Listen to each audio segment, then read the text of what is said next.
Hoy, Pilipinas, Luzon, Visayas at Mindanao. Magandang araw po sa inyo, ka-coffee. Nagtatago at hindi na po makita itong si Harry Roque. Meron siyang pending na warrant of arrest, ka-coffee, no? Pero ng Senado lang yan, ng House of Representatives lang yan, ha? Hindi arrest warrant ng in-issue ng korte. Again, sa House of Representatives lang po yan. Pending po yan ngayon kasi dapat itong si Harry Roque, sumuko na siya. Di ba? Kasi sinay siya in contempt eh. Ibig sabihin, dapat nasa kustodiya siya ng House of Representatives. Pero, hindi man lang sumuko ito. Hindi man lang iprinisenta ni Harry Roque yung sarili niya dyan sa HOR. Total, pinapatawag siya eh. Di ba? Total, sinay siya in contempt eh.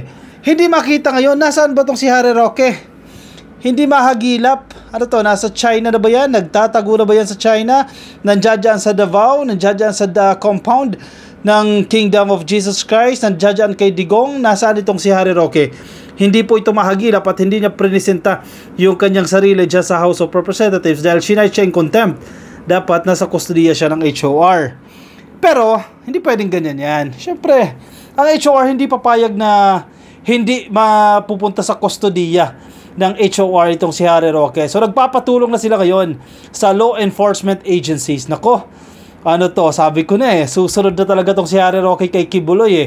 Once na hindi niya ipresenta ang kanyang sarili, once na hindi niya isuko ang kanyang sarili, hindi siya tatantanan ng law enforcement agencies hanggang mabitbit siya dyan sa House of Representatives.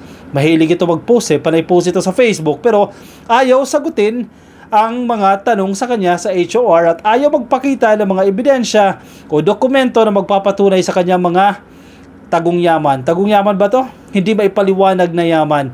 Oh, nasa headline, ka-coffee, ng Politico.com. Where is Harry? Nagmamadali ba to? House alerts law enforcers about Roque's arrest order. May arrest order ito, ka-coffee, ha. Existing po yan dahil inisyu po yan ng House of Representatives. Sabi po ni House Secretary General Reginald Velasco said that law enforcement agencies have been notified about the arrest order against former presidential spokesperson Harry Roque that was issued by the Quad Committee of the House of Representatives. Sige, hindi nyo nire-respeto yung House of Representatives, yung HOR, yung pagdinig na yan ng Quad Committee. Kahit hindi nyo i-respeto yan, sila yung nasa kapangyarihan. Sila yung may authority na mag-issue ng arrest order. Wala kang magagawa dyan. Politika yan eh. Sabihin na natin may halong politika yan, pero wala kang magagawa eh. Wala kang kapangyarihan. At nagkasala ka sa kanila, sa mata nila, ka-coffee, ha? Kasi, sabi nga ni Congresswoman Luistro, hindi mo maipresenta yung mga ebidensya na yan. Bakit biglang lumobo yung assets mo? Bakit nagkaroon ka ng mga milyones? Tapos sasabihin mo, nagbenta kayo ng ari-arian ng pamilya ninyo, pero wala kang maipakitang dokumento na nagsasabing nagbenta kayo. O baka naman talaga galing sa Pogo yung milyones na yan. Baka hindi lang milyon yan eh, baka billion pa yan, ka-coffee, na kinita sa Pogo. Velasco said a copy of the arrest order was sent to the law office of Roque, but his staff refused to accept it. Definitely, nabili na yung tao niya. O, pag may nagpunta dito, may nagpresenta ng arrest order dito, huwag niyo tatanggapin. Siyempre, hindi niyo tatanggapin yan.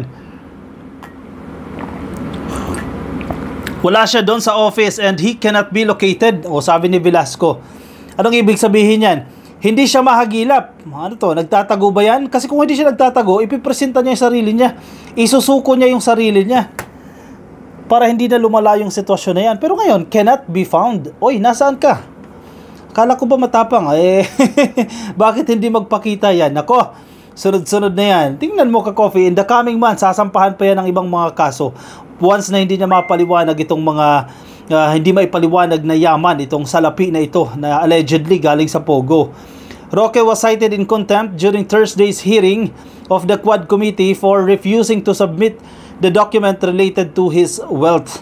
Sabi niya wala siyang pera, no?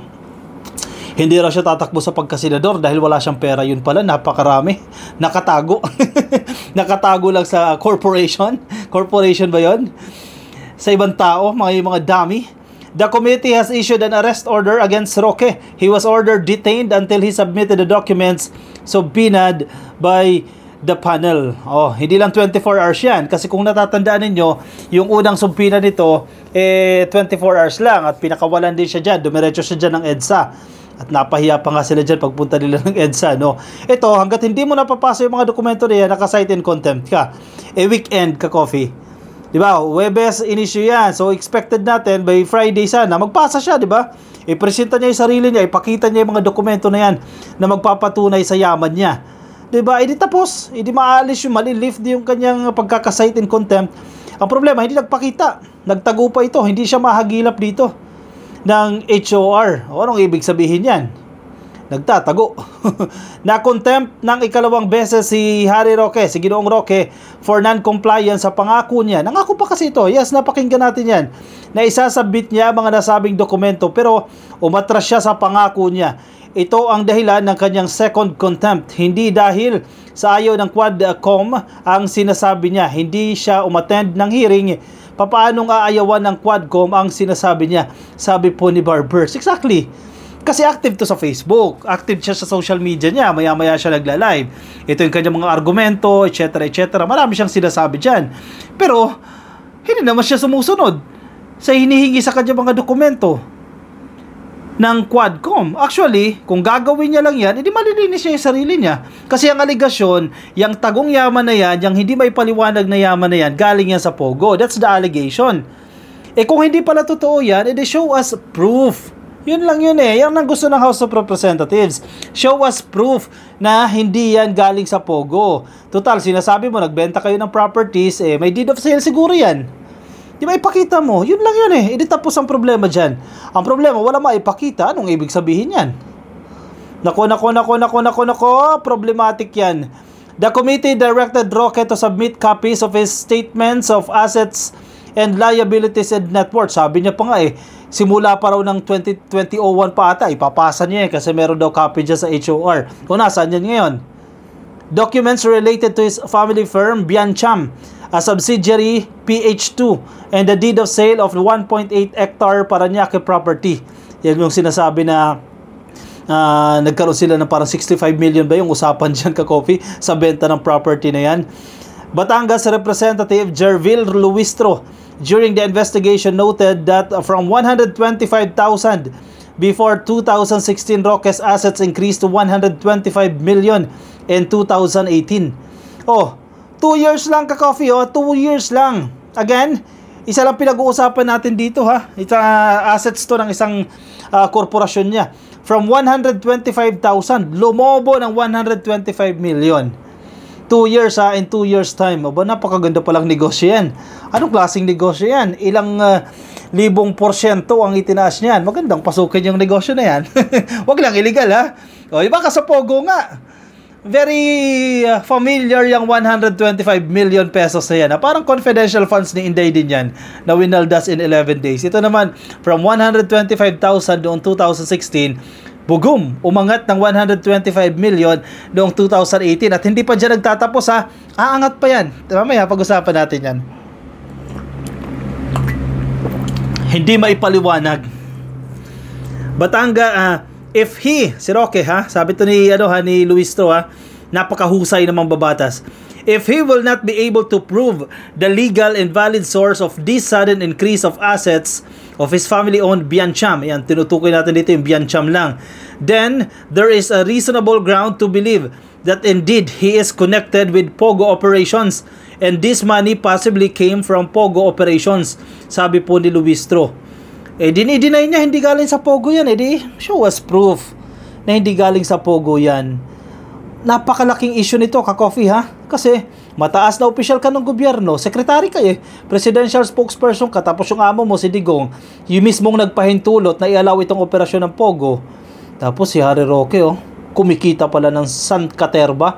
Nako, dapat managot yan. Roque's all-around alalay. Yun ang tawag nila kay A.R. de la Serna. All-around alalay, a former Mr. Supranational Philippines, admitted having a joint account with a former presidential spokesperson. Biruin mo yung kanyang executive assistant, alalay niya, biniyahe sa iba't ibang bansa. Europe, all expenses paid ka-coffee yan At may joint account sila EA niya lang yan gwapo, pero dapat gwapo ka. At candidate ka, Mr. Supranational Philippines. Guwapo, macho, dapat. He said the account was used for the 2022 elections when Roque joined the senatorial race. Oh, baka doon pinapasok yung mga donasyon ng Pogo. Yung campaign fund nila ka-coffee. Kaya nagkaroon ng joint account si AR at si Harry Roque. Doon pinapasok siguro yung mga suporta sa kanya ng mga Chinese o kung sino man po na tumulong sa kanyang campaign. Magkano kayang savings niyan? Walang dineclare siguro yan na savings. Buti pa si Isko Si Isko Moreno nag-declare ng savings kung magkano natira sa campaign fund niya. Itong si Harry Roque, may narinig ba kayo na nag-declare? Syempre hindi na. Roque was implicated in the Pogo controversy for accompanying and assisting Catherine Cassandra Leong, an official of Whirlwind, in resolving issues related to the Lucky South 99 Pogo Hub with the Philippine Amusement and Gaming Corporation. Last month, Roque was detained. Nakwento ko na to kanina ka-coffee. 24 hours siyang na-detain dyan. The first time he was cited in contempt. Eto ka-coffee, ngayon lang pumasok sa isip ko. Naalala nyo si Sheila Guo? Diba si Sheila Guo, may sinulat siya doon sa papel kung sino yung lagi nilang kasama. Hindi yan pinangalanan Sabi nila nasa Taiwan na raw, yung tao na yan. Hindi kaya si Harry Roque yun? Sa tingin nyo, baka nasa Taiwan to. Bago kaya ang photo na to? Galing sa face, check na natin. Hindi kaya siya? Kasi ayaw i-reveal ng mga senador kung sino yung tinutukoy nila dyan. Diba? Yung dalawang pangalan yun Actually, na-chichismis nga dyan sa baka daw si Bongo yun Diba? Yun ang nasasabi Pero clarify naman ni Joel Villanueva na yung mga assistant lang daw yan. Pero sabi ni Jingo Estrada, nasa Taiwan daw. Sino ba ang nasa Taiwan ngayon? Hindi kaya si Harry Roque yun? Nasa Taiwan ba si Harry Roque? Hindi natin alam. Hindi. Luma yung picture ka-coffee na ginamit ng politiko ha. File photo po yan. Oy, nako ha. Medyo may susunod talaga dito kay Kibuloy. Yan ha. Nagpakasasa kayo sa administrasyon ni Digong. Ngayon, it's time. Payment time. Bayaran to ka-coffee. Magbayad kayo sa mga kasalanan ginawa nyo. Hindi lang yan ka-coffee. Maging si Barbers, nagsalita na rin po dito, nasa headline din po yan ng Politico.com. Ayan, man up daw man up. Barbers urges Roque to explain Pogo links to Congress, not social media. Magpakalalaki ka, di ba? Magpakalalaki ka. Huwag kang post sa Facebook. Humarap ka dito sa House of Representatives at ipaliwanag mo yung kaugnayan mo sa Pogo. Dahil hindi biro itong aligasyon na to. Pogo to ka-coffee. Pogo, grabe yung social ill na dinulot nito. Hindi na sa mga Pilipino, hindi lang sa Pilipinas, kundi sa mga banyaga at nasisira ang reputasyon ng Pilipinas dahil dyan. Surigao del Norte Representative Robert Ace Barbers called on former presidential spokesperson Harry Roque to face the investigation of the Quad Committee of the House of Representatives instead of making statements on social media. Kasi mahilig panay post ng post, pero ayaw umattend sa hearing dyan sa House of Representatives. Ano ba naman yan?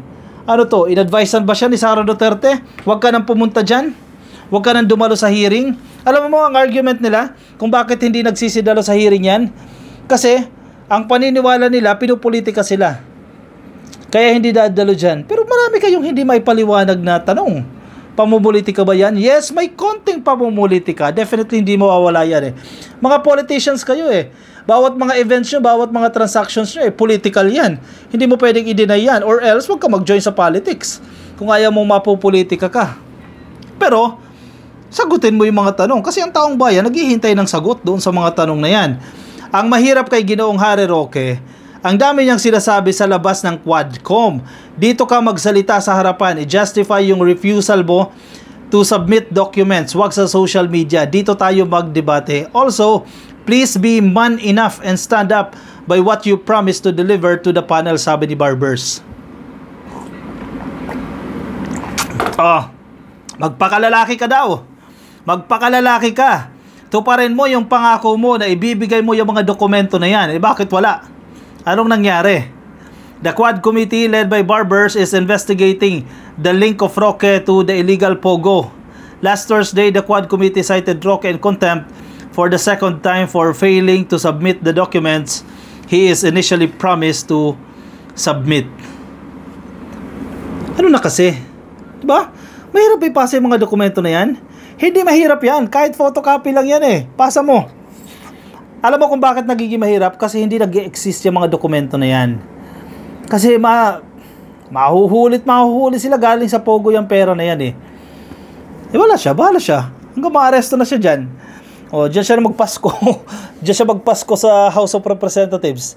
Kasi ang pagkakasite in contempt niya, until mapasa niya itong mga dokumento na to, or ma-terminate yung pagdinig ng Quadcom. Eh, hindi maya-maya, hindi yan bukas, hindi next week, ma-terminate na investigasyon ng Quadcom. Magpapatuloy yan ka-coffee. Hanggat hindi nila na-i-establish yung mga dapat managot. At marami-rami pa ang mabubulgar dyan in the coming hearings ng Quadcom. Ano sa tingin ninyo? Nag-i-exist ba yung dokumento na yan? Ako, naniniwala ko hindi na nag-i-exist yung mga dokumento na yan na magpapatunay dito sa yaman ni Harry Roque. Hindi mapaliwanag yung mga yaman na yan dahil galing sa Pogo yan. Ako itiyak na tiyak dyan. Malaki ang porsyento galing yan sa Pogo. Ano sa tingin ninyo? Sige, i-share ang inyong opinion, ang inyong reaksyon dyan sa ating comment section para mabasa rin po ng iba nating mga ka-coffee. Kung nasa Facebook po kayo, pasuyo na lang ha. Baka di pa po kayo nakafollow sa ating Facebook page. Please like and follow. Kung nasa YouTube po kayo, please click lang po na subscribe. Nandiyan po sa baba. At hit nyo na rin ka-coffee yung notification icon para updated kayo sa ating mga bagong upload. Alright, ako'y magpapaalam muna sa inyo ka-coffee ha. Magandang gabi po sa inyo. At magandang umaga naman sa mga nasa West, nasa Estados Unidos. Yan, may mga araw po sa inyo dyan. Kagigising lang po ng iba sa inyo dyan.